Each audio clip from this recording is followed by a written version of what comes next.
100,000 years ago, somewhere on the plains of Africa, the sun rises over a small group of people. No cities, no roads, no electricity, no hospitals, no money. Nothing we'd recognize as civilization exists yet, and still life goes on. Because for these people, this isn't a special day. There's no war, no disaster. It's simply Tuesday. This is what an ordinary day actually looked like for one of the first modern humans. Here's a number worth sitting with. If you were born into this world, there was roughly a 50% chance you wouldn't live past age 15. This is the world this day begins in. The first thing that greets the group isn't the cold, it's the sound. Not silence, a living hum. Birds calling, leaves shifting in the wind, insects buzzing low over the grass. Somewhere in the distance, something growls. Nobody knows exactly what. And that uncertainty is the entire point.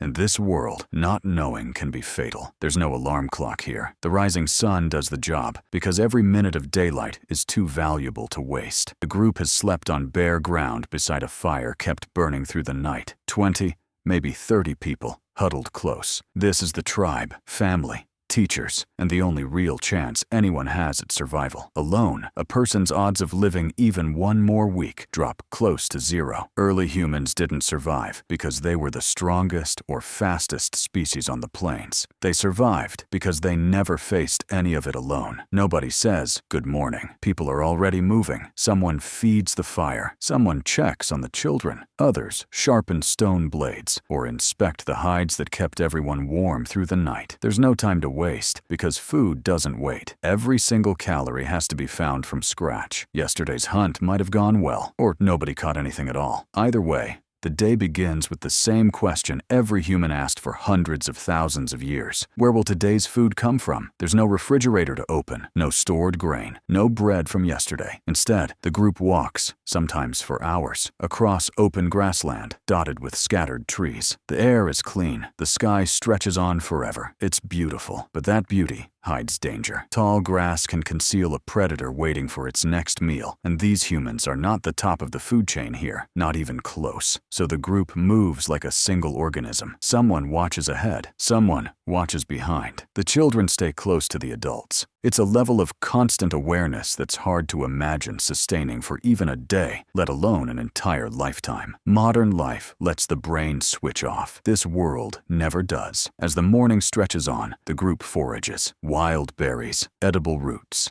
nuts, eggs pulled from nests, honey hidden deep inside trees. Sometimes, insects become part of lunch. It might not sound appealing by modern standards, but someone living this lifestyle could burn 3,000 to 4,000 calories a day, nearly double what most people burn today. Out here, protein is protein, wherever it comes from. Water matters just as much as food. Finding a stream isn't enough on its own. The water has to be safe, and predators often lie in wait nearby, ambushing anything that comes to drink. One careless moment, and the hunter becomes the hunted.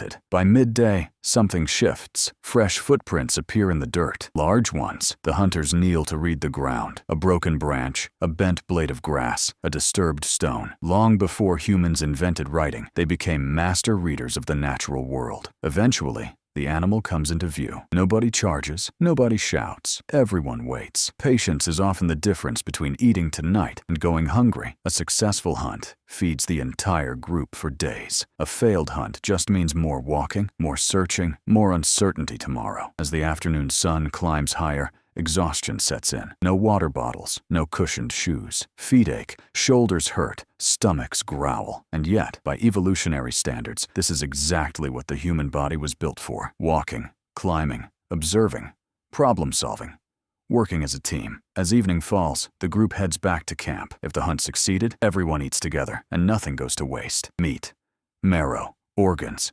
fat, skin. Every part serves a purpose. Tools get repaired. Spears get sharpened. Hides become clothing. Children learn simply by watching. There are no schools here. Nature is the classroom. Experience is the only teacher. As darkness falls, something remarkable happens. The fire becomes the center of the world. Faces glow orange in the flickering light. Stories get told. Warnings get passed down from the old to the young. Some researchers believe this nightly ritual, firelight, storytelling, Shared silence may be where human language and culture first began to take shape. Beyond the light lies real darkness, the kind almost nobody alive today has ever truly experienced. No streetlights, no passing cars, just more stars overhead than most modern eyes will ever see in a lifetime. Then, a sound, somewhere past the firelight. Everyone freezes. It could be nothing, or it could be something hunting them back. The fire offers protection, not certainty. Eventually, the camp settles. People sleep lightly. Because tomorrow, everything begins again. There's no weekend in this world, no retirement, no vacation. Every sunrise is another day earned. Every sunset is another day survived. And despite all of it, the hunger, the exhaustion, the constant vigilance, these ordinary people crossed entire continents. They adapted to deserts, forests, mountains,